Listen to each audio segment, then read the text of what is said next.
સાહેબ અમે Jambusar bypass મોહમ્મદપુરાથી Jambusar bypass સુધીનો રોડ એટલો અત્યંત વિશ્વાસ હાલતમાં છે કે તમે આજે પણ રોડની ગુણવત્તા છે એવો રોડ બનવો જોઈએ। જંબુસર બાયપાસ ચોકડીથી મોહમ્મદપુરાનો જે રોડ છે એ ત્રણ તાલુકાનો કે અત્યારે ત્યાંના સ્થાનિક લોકોને ત્યાં અસંખ્ય ધાર્મિક સ્થળો આવેલા છે, શાક માર્કેટ આવેલી છે, હોસ્પિટલ આવેલી છે, ત્યાં જવા ઘણી તકલીફ।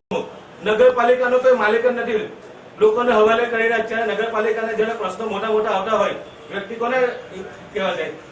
આજે અમે જાગૃત નાગરિક તરીકે જવાબદારી નગરપાલિકાની છે। એટલે આ અમારા બે મહેમાનો છે, એક તો આ સોનેરી મંદિર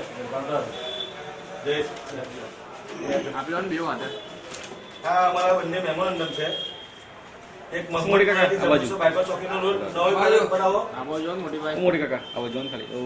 અને બીજો એક રોડ છે સોનેરી મહેલ થી 532 સુધીનો। આજ રોજ જંબુસર બાયપાસ વિસ્તારના તથા સોનેરી મહેલ વિસ્તારના રહીશો દ્વારા ભરૂચ નગરપાલિકાની અંદર જે મોહમ્મદપુરાથી જંબુસર બાયપાસ સુધીનો જે અત્યંત બિસ્માર હાલતમાં રોડ છે તે બાબતે તથા સોનેરી મહેલથી 532 સુધીમાં જે રોડ બનાવવાનો છે તે બાબતે એક આવેદનપત્ર આપવામાં આવેલા છે। અમે અમારા સમગ્ર ટીમ સાથે આજે અમે નગરપાલિકા આવ્યા તો નથી પ્રમુખ સાહેબ હાજર, નથી ચીફ ઓફિસર સાહેબ હાજર કે નથી ઉપપ્રમુખ હાજર।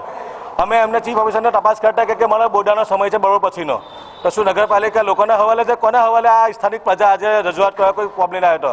અમારી માંગ છે કે જે ડ્રેનેજ લાઇન પર નાખવામાં આવેલી છે એ ડ્રેનેજ લાઇનની બાજુમાં 100 મીટરના ઊંડા ખાડરા પડી ગયેલા છે અને પ્રજાનો કરોડો રૂપિયાનો ટેક્સ તમે આવી રીતે વેફરી નાખો એ નહીં ચાલે। એટલે આજે તમે નગરપાલિકા અધિકારીઓ ન મળતા સેક્રેટરી સાહેબને અમારું આવેદનપત્ર આપેલું છે અને માંગણી કરી કે વહેલામાં વહેલી તકે મોહમ્મદપુરાથી બાયપાસ સુધીનો રોડ અને સોનેરી મહેલથી 532 રોડ બિલકુલ વ્યવસ્થિત અને નગરપાલિકાને એન્જિનિયરોની દેખરેખમાં આ રસ્તા બનવા જોઈએ, અમારી લાગણી અને માંગણી।